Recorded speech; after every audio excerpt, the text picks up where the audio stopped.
Turning now to an escalation of the lockout at Titan Tool and Die. The union says the company has cleared out the remaining equipment and raw materials from the Howard Avenue plant, sending it to the U.S. The move comes as workers mark day 11 on the picket line. CTV's Sanjay Maru joins us now in studio with the latest on this. Sanjay.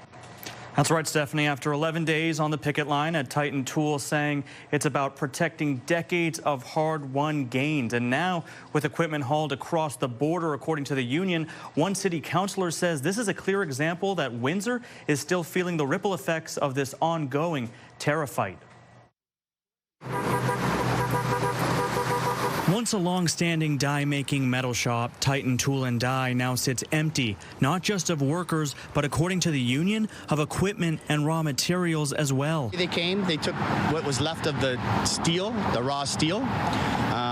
They pulled that out to the United States. It's an escalation of the nearly 2-week strike at the nearly 70-year-old Howard Avenue facility. The union says management is demanding wage and benefit concessions, despite the fact wages have been frozen for more than a decade. 60 employees work at this facility, but due to layoffs, only 27 are considered active workers. Windsor City Councilor Kieran McKenzie, who championed a Buy Canadian policy at City Hall, says Titan Tool's move highlights a bigger concern. This is one of the initial signs that we're seeing a direct consequence of really poor trade decisions that are happening in the United States. McKenzie points out Ottawa is still in talks with Washington and warns other companies could follow Titan's lead if governments do not step in. The elbows still need to be up, that we have to be looking at all of our options in terms of when it's possible to be able to buy and focus on the local market, local, hyper-local. And the numbers show the stakes. The province's financial watchdog reports nearly 40,000 jobs lost, 30,000 of them in the manufacturing sector. According to the Financial Accountability Office, American tariffs are partly to blame.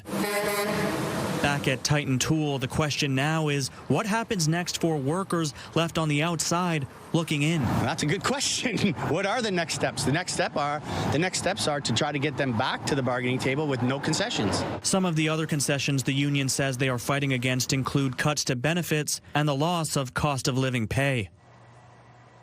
The last contract between Titan Tool and its workers expired at the end of July. Negotiations broke down, and by August 11th, the company locked out its workers. And another development, it's unclear exactly when this happened, but since the lockout commenced, the company's website has been taken down. Stephanie. Hey, Sanjay, thank you for this update tonight.